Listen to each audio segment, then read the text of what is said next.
Assalamualaikum warahmatullahi ta'ala wabarakatuh. Perkenalkan, nama saya Nurmaki, asal dari Kabupaten Tasikmalaya, Kecamatan Cikatomas. Saya pada hari ini menjadi kader Gerakan Pemuda Ansor, dan saya bangga menjadi kader Gerakan Pemuda Ansor. Pada video kali ini saya akan menjelaskan tentang berdirinya Gerakan Pemuda Ansor. Bagaimana kader Ansor pada hari ini menjadi organisasi pemuda yang berciri khaskan Ahlus Sunnah wal Jamaah yang memiliki anggota jutaan di Negara Kesatuan Republik Indonesia. Selamat menyaksikan. Kelahiran Gerakan Pemuda Ansor, GP Ansor, diwarnai oleh semangat perjuangan, nasionalisme, pembebasan, dan epos kepahlawanan. Gerakan Pemuda Ansor terlahir dalam suasana keterpaduan antara kepeloporan pemuda pasca Sumpah Pemuda, semangat kebangsaan, kerakyatan, dan sekaligus spirit keagamaan. Karenanya, kisah Laskar Hizbullah, Barisan Kepanduan Ansor, dan Banser Barisan Serbaguna sebagai bentuk perjuangan Ansor nyaris melegenda, terutama saat perjuangan fisik melawan penjajahan dan penumpasan G30 SPKI. Peran Ansor sangat menonjol. Ansor dilahirkan dari rahim Nahdlatul Ulama, dari situasi konflik internal dan tuntutan kebutuhan alamiah. Berawal dari perbedaan antara tokoh tradisional dan tokoh modernis yang muncul di tubuh Nahdlatul Wathon. Organisasi keagamaan yang bergerak di bidang pendidikan Islam, pembinaan mubaligh, dan pembinaan kadar. Kiai Haji Abdul Wahab Hasbullah, tokoh tradisional, dan Kiai Haji Mas Mansur yang berhaluan modernis, akhirnya menempuh arus gerakan yang berbeda justru saat tengah tumbuhnya semangat untuk mendirikan organisasi kepemudaan Islam. 2 tahun setelah perpecahan itu, pada 1924, para pemuda yang mendukung Kiai Haji Abdul Wahab yang telah kemudian menjadi pendiri Nahdlatul Ulama membentuk wadah dengan nama Syaibunul Wathon, Pemuda Tanah Air.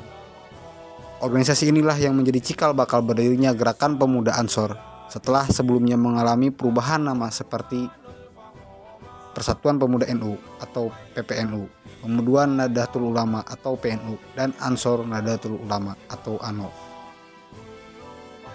Nama Ansor ini merupakan saran Kiai Abdullah Wahab, ulama besar sekaligus guru besar kaum muda saat itu, yang diambil dari nama kehormatan yang diberikan Nabi Muhammad SAW pada penduduk Madinah yang telah berjasa dalam perjuangan membela dan menegakkan agama Allah. Dengan demikian, ANO dimaksudkan dapat mengambil hikmah serta teladan terhadap sikap, perilaku, dan semangat perjuangan para sahabat Nabi yang mendapat predikat Ansor tersebut. Gerakan ANO yang kelak disebut Gerakan Pemuda Ansor harus senantiasa mengacu pada nilai-nilai dasar sahabat Ansor, yakni sebagai penolong, pejuang, bahkan pelopor dalam menyiarkan, menegakkan, dan membentengi ajaran Islam. Inilah komitmen awal yang harus dipegang teguh oleh anggota ANO atau anggota Gerakan Pemuda Ansor. Meski ANO dinyatakan sebagai bagian dari NU, secara formal organisatoris belum tercantum dalam struktur organisasi NU. Hubungan ANO dengan NU saat itu masih bersifat hubungan pribadi antara tokoh. Baru pada Muktabar NU ke-9 di Banyuwangi, tepatnya pada tanggal 10 Muharram 1353 Hijriah atau 24 April 1934, ANO diterima dan disahkan sebagai bagian Departemen Pemuda NU dengan pengurus antara lain Ketua HM Tauhir Bahri, Wakil Ketua Abdullah Ubaid, Sekretaris Haji Ahmad Barawi, dan Abu Salam. Dalam perkembangan secara diam-diam, khususnya ANO cabang Malang mengembangkan organisasi Gerakan Kepanduan yang disebut BANU, Barisan Ansor Nahdlatul Ulama, yang kelak disebut Banser atau Barisan Ansor Serbaguna. Dalam Kongres kedua ANO di Malang tahun 1937, di kongres ini BANU menunjukkan kebolehan pertama kalinya dalam baris berbaris dengan mengenakan seragam dengan Komandan Muhammad Samsul Islam yang juga Ketua ANO cabang Malang. Sedangkan Instruktur Umum BANU Malang adalah Mayor TNI Hamid Rusdi, tokoh yang namanya tetap dikenang dan bahkan diabadikan sebagai sama salah satu jalan di Kota Malang. Pada masa pendudukan Jepang, organisasi pemuda diberengus oleh pemerintah kolonial Jepang, termasuk ANO. Setelah revolusi fisik tahun 1945 sampai 1949, usai tokoh ANO Surabaya Muhammad Husaini Tiwai mengumpulkan ide untuk mengaktifkan kembali ANO. Ide ini mendapat sambutan positif dari Kiai Haji Wahid Hasyim, Menteri Agama RI kala itu.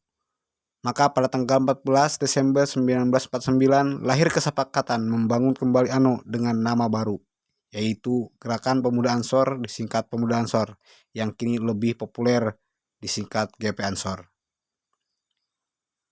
GP Ansor hingga saat ini telah berkembang sedemikian rupa menjadi organisasi kemasyarakatan pemuda Indonesia yang memiliki watak kepemudaan, kerakyatan, keislaman, dan kebangsaan. GP Ansor hingga saat ini telah berkembang memiliki 43 cabang tingkat kabupaten kota di bawah koordinasi 32 pengurus wilayah tingkat provinsi hingga ke tingkat desa. Ditambah dengan kemampuannya mengelola keanggotaan khusus Bansar, Barisan Ansor Serbaguna, yang memiliki kualitas dan kekuatan tersendiri di tengah masyarakat.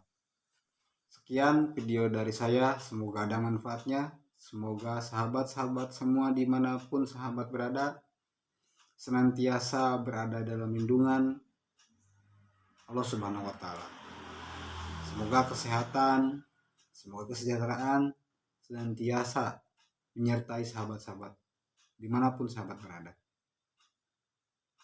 Assalamualaikum warahmatullahi taala wabarakatuh.